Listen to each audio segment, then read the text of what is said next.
Gamesmanship, the art of winning games by using various ploys and tactics to gain psychological advantage. Eyes on the ball. Rips this forehand. That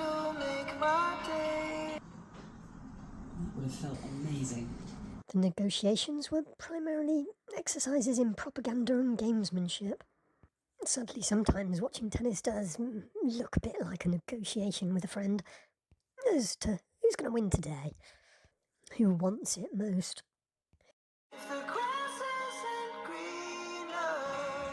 Zheng, a little slip of her own there, changed direction. One had already netted. A couple of break points now for the top seed. Gamesmanship, the art or practice of winning games by questionable expedients without actually violating the rules.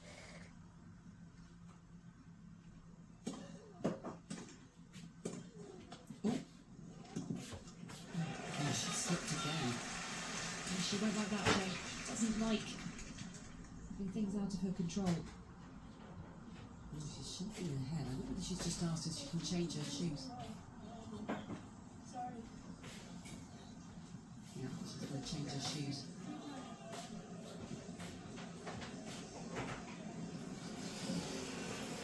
Gamesmanship, the use of dubious methods to gain an objective.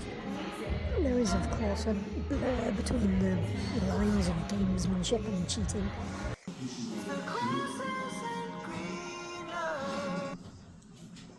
Well, it's the same end that Raducanu had her slip. Yeah. Might that just be that?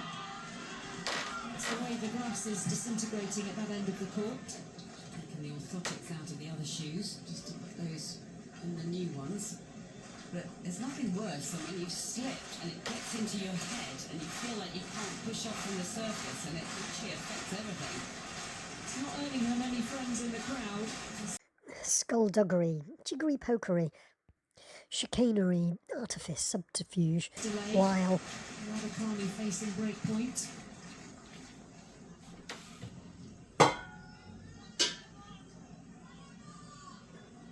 trickery. There is an allowed period of time for someone to serve in tennis. She's apologised a few times. It was twice in a row, wasn't it? She does like things to be just so gentle way.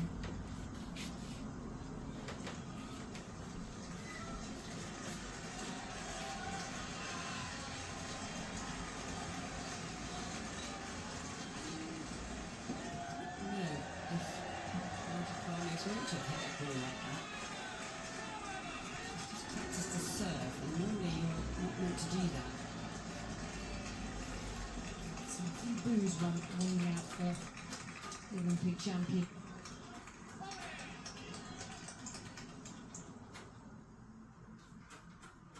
People don't tend to use at least 20 seconds of this as a general rule. And people don't tend to vary their habit very much, which would be perfectly fair, but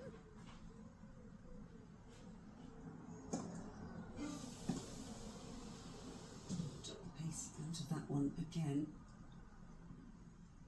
81 miles per hour that last serve. Interesting to see her do that practice serve just before this, so it's obviously just in her head a little bit.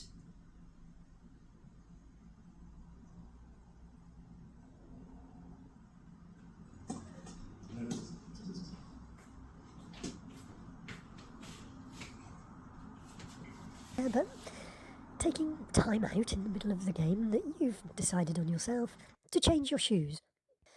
Going well over your allocated service time to do that. But you make my day and make my whole week. The grass isn't greener.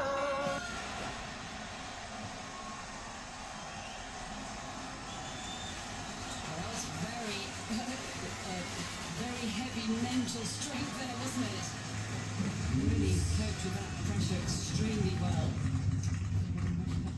Feet. In the past, it's something that's always been done at the end of a game, or the end of a set, because each game has a time limit after it as well, a little bit longer for a set. But a player appealing to the better nature of the umpire to not enforce rules that aren't really there onto their shoe-nanigans. Do you see what I did there? I've used a tennis podcast phrase, which is a mix of shoe and shenanigans. Shenanigans, used by a non-Irish person, is... Stars to watch coming up this summer, and it has been a problem for Emma in the build-up to this championships, struggling with back spasms and seeking a bit of attention now after she lost that first set to the Olympic champion, Zheng Qinwen, as we can hand back to Annabelle and Kat. Worrying scenes for Emma Raducanu. Had a back spasm before Roland Garros.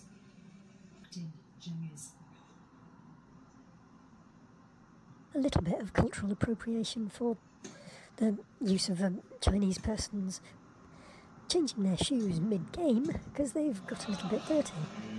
Sorry, slippery. Some of the moisture off the grass and they have a little slip. It hadn't been raining or anything, and earlier the previous day when it had been, it was brushed off.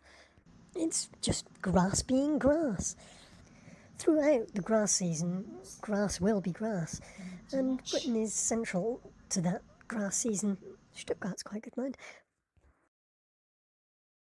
Some players, they're looking for perfection physically all of the time, and you're never going to feel perfect. Every single player will always be a perfectionist out there on the tour. Every player is. It's just the nature. Should British tennis be apologising for itself? That would be being too polite for its own good. When the seemingly nice but dim Olympic Oriental lady is all smiles and apologies through her usual industrially disciplined self, it is nice to see a little bit of what seems like personality. But is it? I know that Oriental is a geographical term, and I also know her name's Qinwen. Qinwen. I prefer Jin. I'll go for Guy. Gwen, a nice Welsh name, Cornish name. The old faithful does the job for Madison Keys. Big forehand. And then the error from Deanna Schneider. And it's Madison Keys through to the semi-finals here at Queen's Club. On the hottest day of the year, we've opened with a scorcher here on the Andy Murray Arena. The second seed coming through against the world number 12. And what a challenge it was from Deanna Schneider, taking that first set 6-2. She is a very attractive, very dynamic, fine example of femininity. Then I would call her Gwen. Come on, Guy. Stop insulting your sponsors. Stop losing your support. Your shoes are really that bad, you're saying to everybody. Come on, Guy. Stop cheating.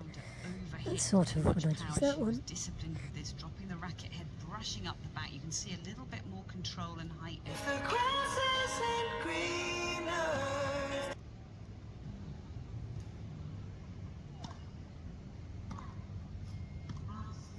40 love.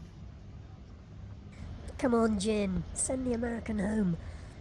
I'm trying to get the crowd on my side there, in support of America not supporting Netanyahu. Kessler, not Tesla, someone else was shouting out in response. The game before, the crowd had really been cheering for Kessler. I think primarily because they knew that Raducanu could beat Kessler, and she's got a bit of a chip on her shoulder about beating the top seed, the Olympic champion. But Emma Raducanu did make my day yesterday, but she couldn't hear my support of beautiful to every net play .1 when she was playing Guy, because I was in Canary Wharf underneath the big screen on the little lawn for the day with my picnic of scones, cream and jam, with strawberries on the side. Players need our support, just getting a bit bored in the crowd and slow clapping, because you've paid your increasingly significant amount of money for them to entertain you. We're back in it was a very comfortable. On a list of top 10s, where do you think most of the top 10 players would say they are regarding let me entertain you? Monfils possibly might put that towards the number 1 of the top 10. I think Mute is likely to do the same. But Gaiwan, does she do her antics, her shenanigans that she's increasingly becoming known for, to entertain us? I don't think so. To irritate us, because she can, quite possibly. Though there is another issue of taking advantage of our better nature with the supporters, the fans, the audience. The depth she had keys on the run, on the defensive much early on in this match. I just think it's really impressive. She doesn't panic when the score's against her.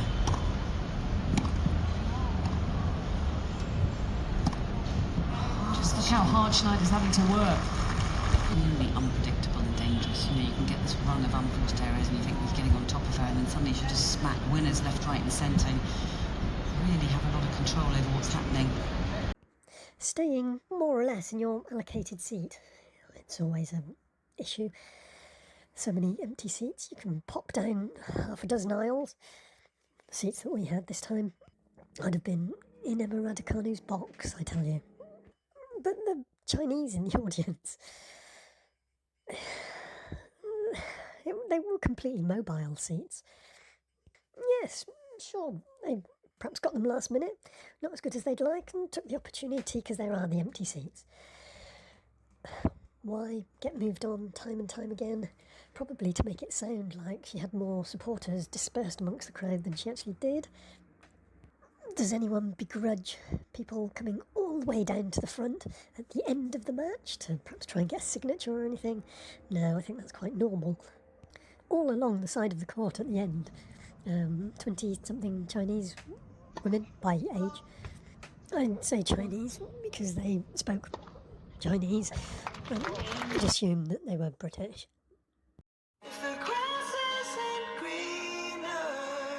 I can't say that I've ever particularly noticed, but that week, everywhere in London, so many Chinese people everywhere it seemed.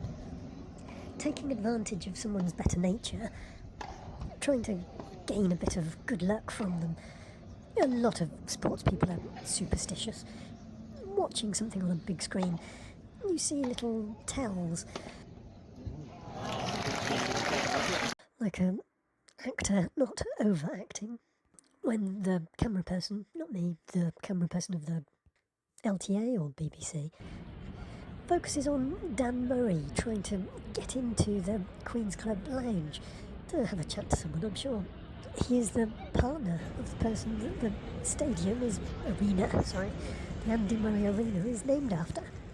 The Jobsworth official just wasn't letting him in though. Laura Robson had to come out herself a little bit earlier. Oh, we saw Laura Robson doing like her headmaster thing. She was doing a menial task, all dressed up to the nines. She was manning a gate to a practice court with one of her runners giving us a news update in person. Quite early in the morning, just before we got started. Now we judged our buying tickets really very well to watch the British players, who sadly were out around the time that we were predicting, most pessimistically.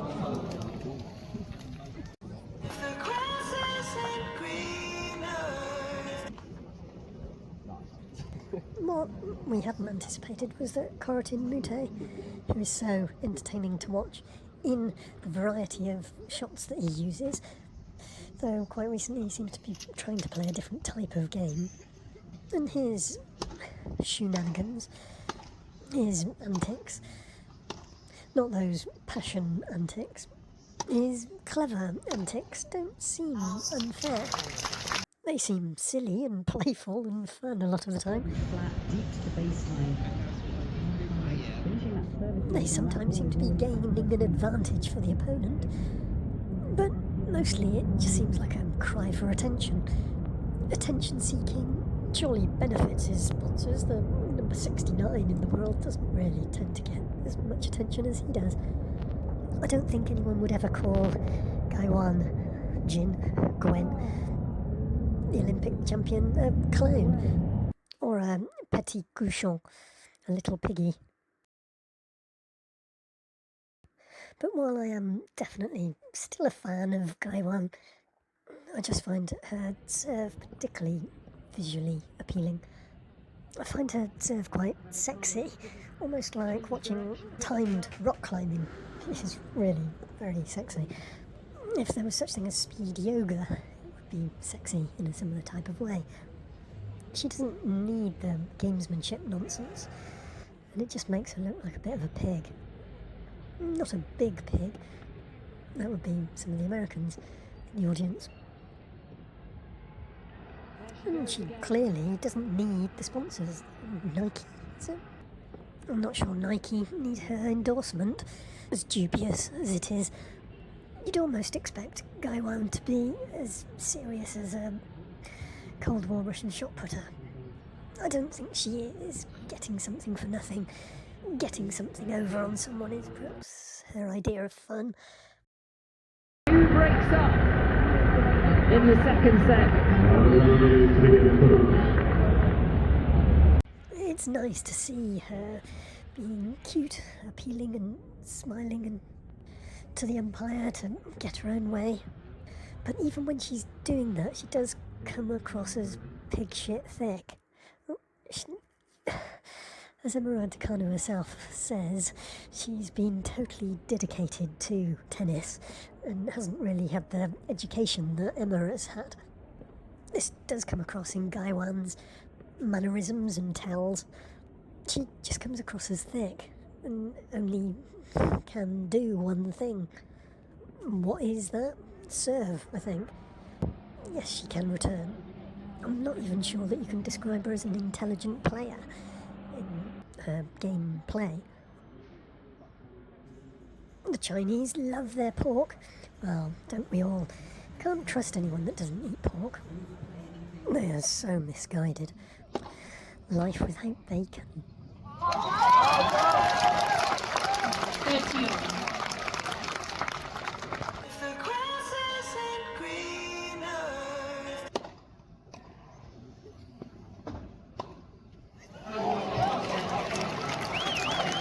30-40.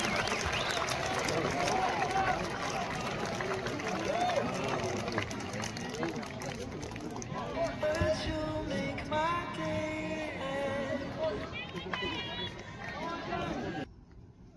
It may be English, but it's not full English. Irony shouldn't be lost here, though. Emma Raducanu practiced a serve while all this shoe changing and orthodontic insoles changing by Qinwen was going on. Practicing a serve is against the rules. While the crowd were slow clapping and one or two were booing at the gamesmanship that was going on, Raducanu could have actually got a point deducted by breaking her rule of serving. In her downtime, Emma is intelligent, she will have known this.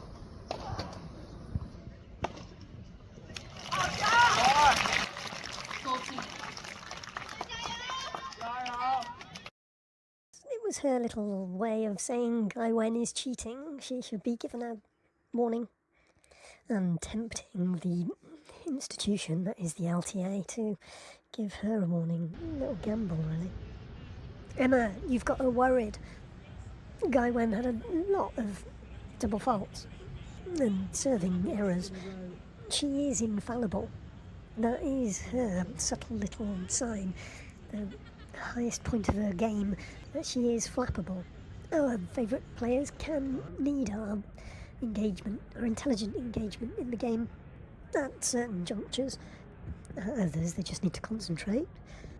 They can be so focused that they can't see the bigger picture that you can from seat 11A. Well, I think so. But can you give the women's players drive? The male players, I think, tend to accept a little bit more drive from the crowd, but encouragement, polite encouragement, gentle encouragement is what you tend to get at Queen's for the ladies' game. For the most part, it was so quiet and polite, they might as well have been watching it on television. I am comparing it to Roland Garros Corentin Moutet Sebastian Offner match with the Rent a PSG football crowd supporters atmosphere. Make my day. Yes, you did, Emma. I'm sorry I couldn't be there the next day to support you live. If the grass isn't greener.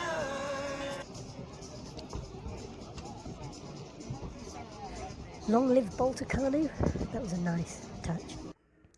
But Katie Boulter herself, not in the doubles, in her own singles match, it seemed like there were more than a dozen double faults, but they certainly weren't all recorded in the match statistics, so I'm sure I'm mistaken. Katie Boulter could have done with a nicer touch or two. Most of us don't want to sound like idiots calling out from the crowd. Others in the crowd are going to see it as an unintelligent thing to say. Lack of knowledge. If the grass isn't greener.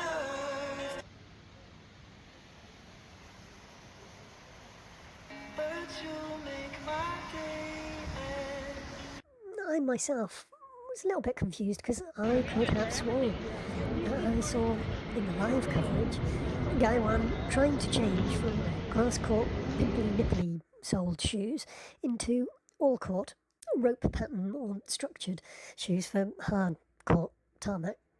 But when I looked back on it the next day, it does only show the grass court pimple soles being changed for grass court pimple. Those little pimples move around a bit more. Could it have been edited for political reasons? If I'd have shouted something out, could I have been cancelled for political reasons? I did turn and comment when we were in Canary Wharf, but I won't be buying the Olympic gold medalists' endorsed tennis shoe brand. They're obviously rubbish. I'm surprised the sponsors are interested in her criticism. Perhaps it's just a very public, frustrated feedback loop that not all of us have access to, obviously. Better than a no-reply email to product development. Myself, I'm sticking to Babolat Michelin soles. Perhaps the insoles, Guy Wen's insoles, are sponsored. It is rather difficult to endorse publicly such insoles. And while I am still a fan, Guy One, and I've learnt how to say your name, you have come across as a bit of an insole. Orthodontic or otherwise. Please don't show us your insole again. We're here to watch your tennis.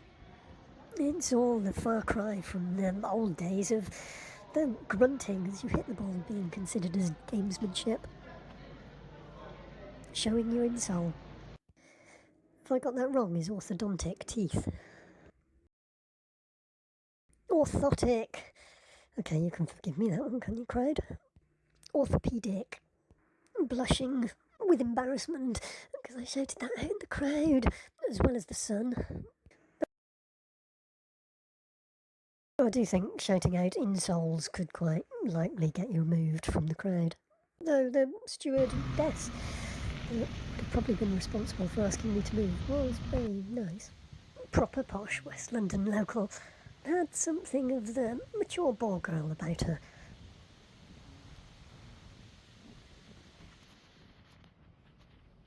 I don't want you perfect. If the grass isn't greener.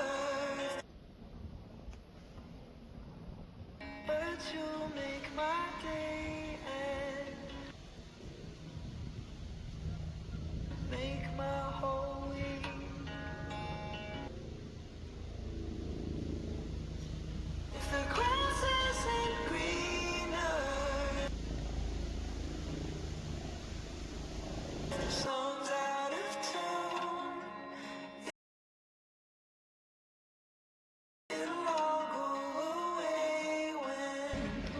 range.